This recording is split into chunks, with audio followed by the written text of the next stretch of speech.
Хайырлы көн Татарстан, исәнмесез хөрмәтле телевизор караучылар. Тур эфирда мин Айзилә Батырханова һәм тапшырубызның иҗат төркеме һәр барчагызга уңышлы эш көне телибез.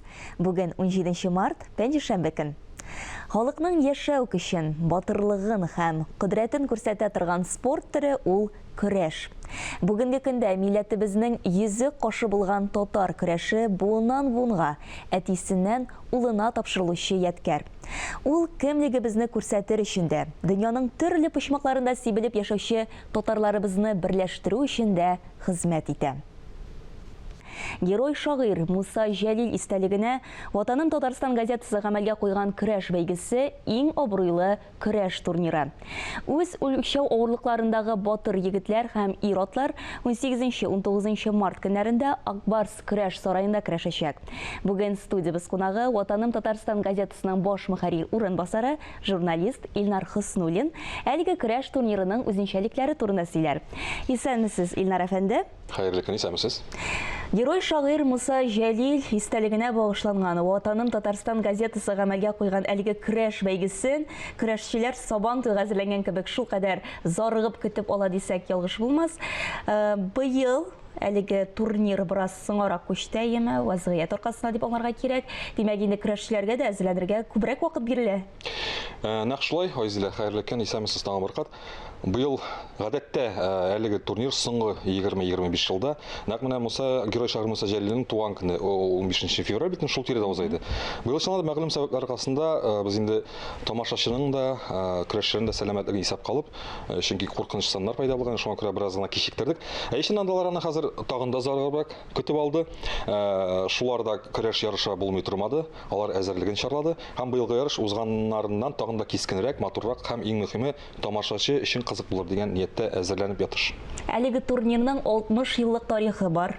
Чынлап та менә инде 60 ел дәвамында сез аны үткәреп киләсез. Үзенчәлеге нәрсәдә икән? Быел нинди яңалыклар кертегез? Көрәшнең уздыру тәртибендә әлләнсә яңалык юк. Чынлап та беренче турнир әле 64 елда уздырылган һәм 65 елда аңа Герой шагыйрь Муса Җәлил исеме бирелгән. Шуннан соң без әлбәттә командалар ярышы үзгәреп торган, катнашучылар саны үзгәргән, үлчәү категорияләре үзгәргән. Соңгы еллардагыча гадәттәгечә без аны 10 үлчәү категориясендә, бу ачык республика турниры. Монда Татарстан командаларынан түгел, күрше тирә төбәкләрдән егетләр җыела һәм ул әлбәттә көндәшлекне арттыра. Быел төп үзенчәлеге нинди басымчалык итеп сорасагыз, әлбәттә шушы мартта узу һәм икенчедән без әле көрәш федерациясе белән берлектә һәм Манзара оешмасы белән бергә тагын бүләк уйнатылачак тамашачылар арасында. Һәм матур гына бүләкләр булырга тора. Керү безнең көрәш ярышына ирекле, ул 18-нче. Менә шуңа да сорау бирмәкче идем. Димәк, һәр теләгән тамашачы әлеге турнирны килеп карый ала. Әлбәттә, безнең көрәш шул һәрвакытта демократик турнир. Гомумән бездә татарда кулына гомерендә бер генә тапкыр сөлге тотып караса да, һәр кеше көрәш тамашачысы турында сүз бара. Ул көрәш алымын батырлардан яхшырак беләм дип уйлый, кагыйдәләрне, хөкемнәрдән. Һәм һәр көрәш ярышы ул, беләсезме, ниндидер рәсми спорт турниры булмый. Ул барыбер көрәш ярышы сабан туйга әверелә. Һәм кеше монда көрәшләрне генә күрергә генә түгел, аралашырга, якташлар өчен җан атарга, яңа көрәш белән танышырга килә. Һәм әлбәттә без бу турнирда яңа батырларны аталмыйбыз. Бу иң мөһим моментлардан берсе. Без әлеге бәйге барышында әлеге батырларны искә алабыз. Һәм әлбәттә көрәшчеләргә Муса Җәлилнең батырлыгын, турнирның төбендә мәгънә ятамында келәмдәге батырлык кына түгел, рухи батырлык һәм ул безгә бүгенге көннәрдә аеруча кирәк. Менә шуны да җиткәргә тырышабыз. Бик дөрес сүзләр.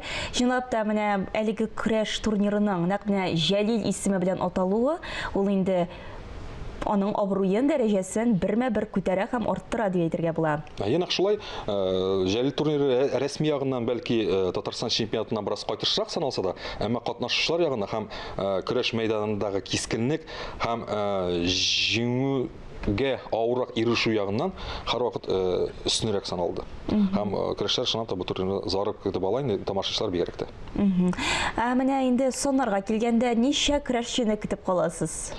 Беләсезме, узган ел Минзәләдә 49 команда һәм ялгышмасам 391 көрәшче ярашкан иде.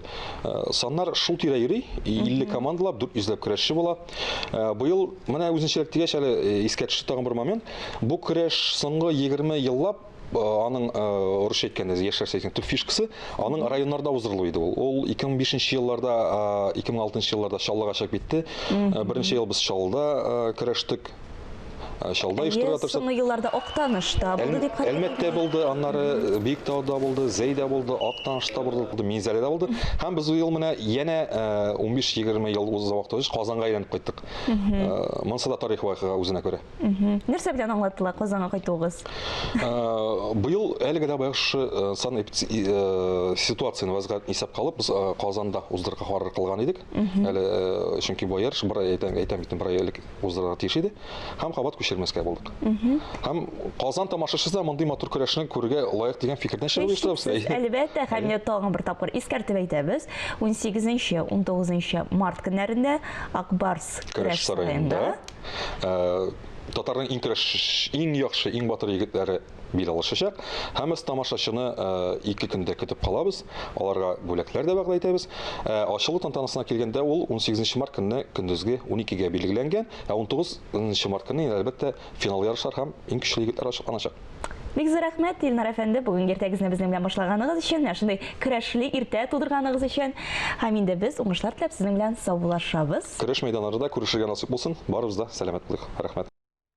Без тапшыруыбызны дәвам итәбез. Муса Җәлил турында сөйләштек, хәзер Бөек Тукайыбыз турында. Татарстан Фәннәр академиясының Галимҗан Ибраһимов исемендәге Тел, әдәбият һәм сәнгать институты хезмәткәрләре Габдулла Тукай тормышы һәм иҗаты елъязмасы дип исемләнгән 2 телдә 3 томлык нәшр итте. Әлеге саллы хезмәт ключевое слово 2021 телләр төрлелеген саклау бөтен Россия премиясында иң яхшы фәнни проект номинациясында җиңү яулады. Безнең иҗат төркеме әлеге хезмәтне әзерләүчеләр белән аралашып кайтты. Тукай милли кыйблабыз. Китапка кереш сүз әнә шундый тирән мәгънәгә ия җөмләдән башлана. Аны Татарстанның беренче президенты Минтимер Шәймиев үз куллары белән язган. Кызыклы факт. Болгар тарихи археология комплексының ЮНЕСКО Бөтендөнья мирасы исемлегенә керүен Минтимер Шәймиев Тукай бу вакыйга турында 110 ел элек алдан белгән дип фараз кыла. Юкса татарларның бөеклеге, даны 8 кат күкләргә китсен, мәңге һәр вакыт бу милләтне Ходаем бәхетле итсен. Дөньяда болгарлар әле дә бар икәненә ышансыннар, якты бәхетебезгә көнләшсен һәм үзләре дә омтылсыннар дигән юллар язылмас иде. Габдулла Тукай тормышы һәм иҗаты елъязмасы саллы хезмәт. Татарстан Фәннәр академиясының Галимҗан Ибраһимов исемендәге Тел, әдәбият һәм сәнгать институты хезмәткәрләре 3 томлыкны әзерләүгә 2017 елда керешкән. Татар һәм рус телләрендә язылган китап телләр төрлелеген саклау бөтен Россия премиясында иң яхшы фәнни хезмәт буларак 350 эш арасыннан җиңеп чыккан. Гасырдан артык татар галимнәре Тукай иҗатын өйрәнәләр. Шактый күп ачышлар булды, Тукай биографиясына да бәйле, Тукай иҗатына да бәйле. Менә нинди яңалык бу проектта.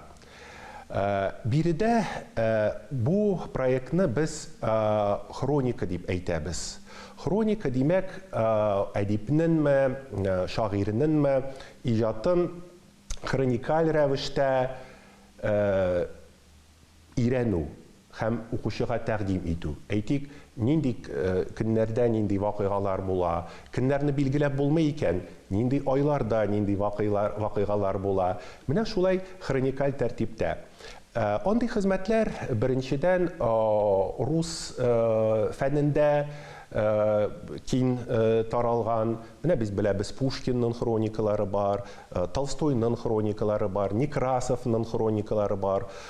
Элек алар хроника түгел, ел язма дип аталадыр, русча әйтик инде летопись жизни и творчества. Биредә без хроникаль принципны нигез итеп алып, ләкин максатны икенче төрлерәк куйдык. Чөнки безнең бу хезмәтебез төп максаты дип әйтим, Тукай иҗатын татар тормышы фонында күрсәтергә. Шуңа күрә монда бик күп төрле мәгълүмат тупланган. Аның даирәсе турында, Тукай белән бәйле урыннар турында, Тукайның сәяхәтләре турында, Тукай хезмәт иткән газета, журналлар турында, нәшриятләр турында һәм башкалар. Һәм әлбәттә бу мәгълүматны біз фән белән шөгыльләнгән галимнәргә генә түгел, әлбәттә бу хезмәт гади укучыга да бик күп яңа информация бирәчәк дип ышанам. Хезмәтнең рус телендәге тәрҗемәсе рус укучысының мәдәни һәм әдәби күз аллауларыннан чыгып, үзгәртеп бирелгән.